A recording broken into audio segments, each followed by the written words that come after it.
Hey, salut, c'est Naomi de Ma carrière de maman. J'avais envie de te faire un petit témoignage aujourd'hui, un petit peu comme ça en live freestyle, pas prévu du tout. C'était notre anniversaire de mariage avec mon mari. On a fêté nos 20 ans de mariage et c'était chouette. On a célébré ça dans un hôtel et c'était vraiment chouette. Et l'hôtel nous a offert comme cadeau une initiation à la plongée sous-marine. Alors, pour moi, c'était un petit cadeau de Dieu parce que vraiment, c'était un de mes rêves. Et du coup, l'hôtel nous offrait ça. Donc, on a fait une initiation à la plongée sous-marine. Et c'était génial. Et j'avais envie de te parler de ça un petit peu en particulier, puisque il y a deux choses qui m'ont travaillé et que Dieu m'a encouragée au travers de cette expérience de plongée sous-marine. La première, c'est que donc on fait un test en piscine, tout se passe bien, on fait des exercices, voilà, je me sens à l'aise et il n'y a pas de problème. On apprend le matériel, on apprend à faire des exercices puisque le moniteur insiste beaucoup en disant les problèmes qui se passent au fond de l'eau se règlent au fond de l'eau. Il n'est pas question de remonter à la surface pour remonter les problèmes. Du coup, on fait beaucoup d'exercices pour dire, ben voilà, il faut apprendre, ben, si notre détendeur s'en va, comment on fait pour le remettre au fond de l'eau, si on a de l'eau dans son masque, comment on fait, s'il y a nos tympans qui font un peu mal à cause de la pression d'eau, quelles sont les procédures, etc. Et on a beaucoup travaillé à faire cet exercice-là donc dans la piscine. Et donc ça, c'est la première chose qui m'a vraiment travaillé, c'est de dire on apprend en amont à régler les problèmes qui sont sous l'eau. Et quand on est au fond de l'eau, on règle les problèmes au fond de l'eau. Et c'est quelque chose qui m'a travaillé par rapport à ma vie de maman et par rapport à ma foi aussi. C'est le fait déjà de se dire on va déjà s'entraîner. Si on connaît les problèmes qu'on peut avoir, on peut s'entraîner avec Dieu avant et il est un super conseiller pour nous dire comment travailler ça. Et l'autre chose, c'est de dire les problèmes qui sont au fond, on va les régler au fond. Et en fait, un problème, il ne va pas se régler en retournant à la surface. Peut-être que tu vas régler temporairement ton problème. Peut-être que tu vas avoir un bien-être temporaire si par exemple tu as de l'eau dans ton masque de plongée et que ça te gêne pour faire la plongée. Donc du coup, quand tu n'es pas profond, tu peux remonter à la surface pour vider ton masque et après repartir en bas. Mais tu ne vas pas apprendre à régler le problème. En fait, tu vas juste faire quelque chose de temporaire qui ne va pas rester. Et surtout, c'est si tu veux progresser en plongée et aller beaucoup plus en profondeur, tu ne peux pas faire ça parce que sinon, tu vas avoir un choc de décompression, tes tympans ne vont pas survivre non plus, ton corps non plus, puisque plus on va profondément, plus il y a des paliers où il faut attendre un certain temps que le corps s'habitue, qu'il évacue l'azote, et ensuite on peut aller de plus en plus en profondeur. Et pareil pour la remontée, on ne peut pas remonter d'un coup, c'est super super dangereux. Et ça m'a beaucoup travaillé par rapport à ma foi parce que je me suis dit, en fait, si on veut aller en profondeur avec Dieu, si on veut aller en profondeur avec nos enfants, si on veut faire ça, apprenons à régler les problèmes quand c'est difficile, quand ils apparaissent, quand on est au fond de l'eau. Et ça va nous permettre, non seulement au lieu de remonter, puis finalement de jamais aller plus en profondeur parce qu'on va perdre déjà beaucoup de temps et en plus on devra rester à une certaine profondeur, on ne pourra pas aller plus loin.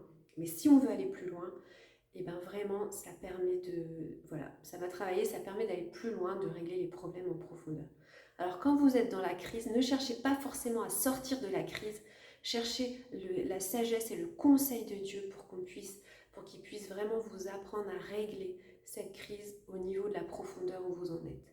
Et ouais, c'était un enseignement pour moi qui a été vraiment extraordinaire et très puissant. Et ça m'a beaucoup encouragée pour ma foi et j'avais envie de te le partager aujourd'hui.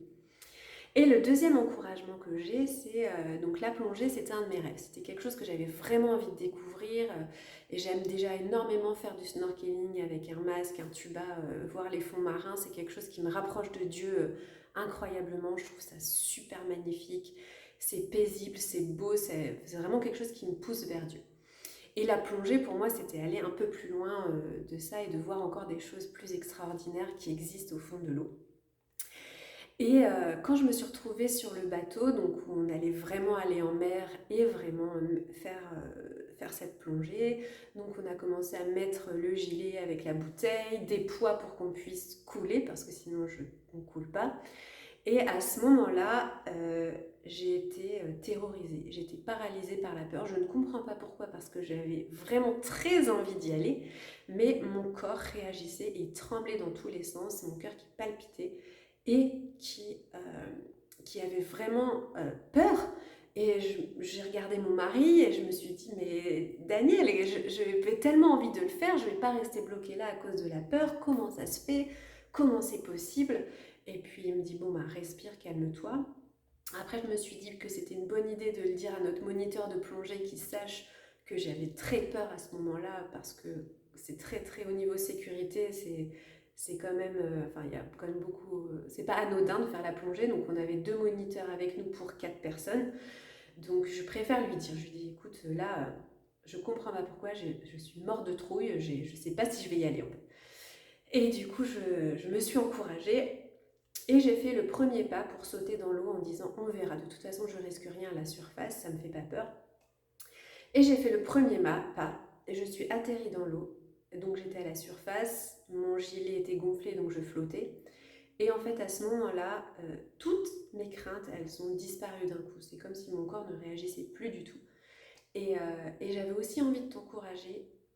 Des fois dans nos rêves, il y a des choses qui nous font vraiment peur, qui nous font vraiment ouais, paralysée. Et en fait, j'ai envie de dire, moi, mon raisonnement dans ma tête, c'est je vais le regretter si au moins je ne vais pas dans l'eau. Je vais le regretter. Et en fait, j'ai été dans l'eau et une fois dans l'eau, toutes mes craintes sont parties et j'étais de nouveau hyper paisible. La plongée s'est très bien passée, c'était calme, c'était vraiment super génial et je n'ai pas eu peur du tout le temps, de tout le moment de la plongée. Et j'ai aussi envie de t'encourager à te dire, ben, la peur, c'est pas forcément un signal qu'il faut arrêter. Et, euh, et laisse Dieu te guider. Moi, je savais que j'étais en sécurité, je savais que c'était un rêve, ça m'a rassurée parce que c'était vraiment quelque chose comme si Dieu il m'avait permis, il m'avait fait ce petit cadeau d'anniversaire de mariage. Et donc, je savais que c'était vraiment chouette. Et donc, du coup, j'ai choisi d'aller au-delà de mes peurs. Et je regrette pas et je remercie Dieu voilà, de ce cadeau. Et, euh, et voilà, je voulais t'encourager avec cette petite vidéo sur notre anniversaire de mariage. Et puis, ben, j'espère à bientôt pour une prochaine vidéo. Salut!